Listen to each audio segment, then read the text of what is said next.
نه خبر گایز، امیدوارم حالتون خوب باشه. خوش اومدید به یه چالش جدید. چیه چالشمون؟ ما یه ورد هاردکور باز میکنیم و با چالش های هوش مصنوعیتون بریم چه داشته باشیم. لایک و کامنت و ساب فراموش نشه. چالش اول گفته تلاش برای بقا، میگه برای خودمون وسایل درست کنیم. بریم چه داشته باشیم. خب ما میگردیم دنبال چوب. الان جایی هستیم که چوب نیستش، میگردیم دنبال چوب و وسایل میکنیم. بعد اینکه چوب کندیم سنگ میکنیم و وسایل سنگی درست میکنیم و به همین سادگی چالش اول تمام شد. چالش دوم چالش ساخت و سازه. یه بیلد باید بسازیم. کلی گشتم دنبال چوب و وسایل جمع کردم و یه بیلد خوشگل ساختم و کوچیک که خیلی آسون بشه. چند تا دونه باشه که هست و برای اون بیلده یه سطل آب نیاز داشتم و به خاطر اون پا شدم رفتم کجا؟ رفتم که آهن بکنم. قار پیدا کردیم. بفرم. دو تاش اومد دستم، اشکال نداره، اینجا هستش.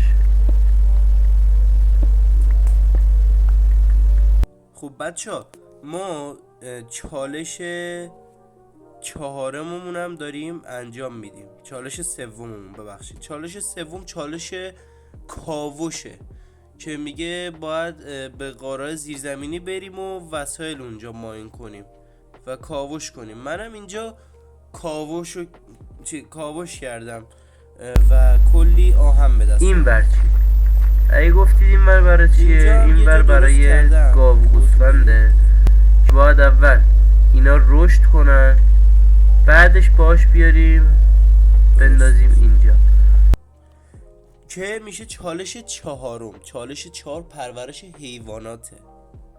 پرورش حیوانات. اینم شیشه هاشو میکشیم، یکی دوتاشو میذاریم بمونه. بله، چالش ششم، وایسید من بگم اینو.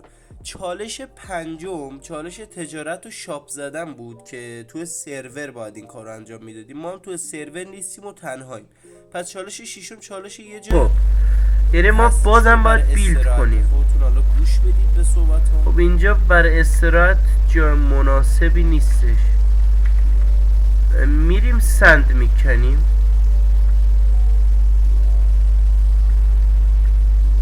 قراره که چیکار کنم؟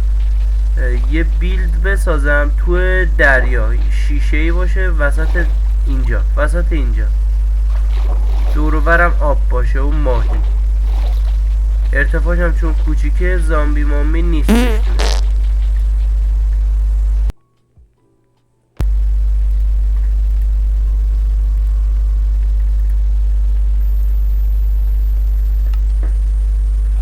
خب بچه ها، وسایل آیرونی درست کنیم. یه پیککس که باید وای چی؟ و بله، دیدید که چی شد؟ ما رو زامبی کشت به خاطر اینکه اینجا در نداشتیم. این پناهگاهمون درست حسابی نبود و خیلی هم ناراحت شدم بابتش، ولی اشکال نداره. اگه بازم این چالش رو میخواید حتما توی کامنت ها بنویسید و چنل ما رو ساب کنید.